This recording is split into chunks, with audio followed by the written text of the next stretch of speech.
அர்ஜுன், அழாத, உனக்கு அண்ணன் வேற கப் வாங்கி தரேன், ப்ளீஸ் அழாத என்று கூறினான். இதை கேட்ட அஹனா கோபமாக, கொழுந்தனாரே, நீங்கள் அவனுக்கு 1000 கப் வாங்கி தந்தாலும் இந்த ஒரு கப்போட வேல்யூ வராது.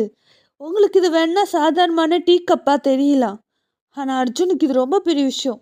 ஏன் இப்படி பண்ணீங்க என்று கேட்டாள். இதை கேட்ட சந்தோஷ் அடுத்து என்ன சொல்வது என்று தெரியாமல் அவன் அழுகையை மௌனமாக நின்று பார்த்து கொண்டே இருந்தான்.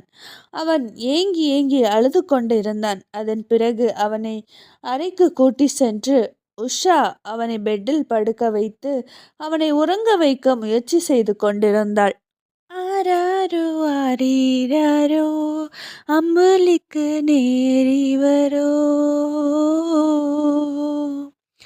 தாயான தாய்வளோ தந்தை நக தேறிவர்.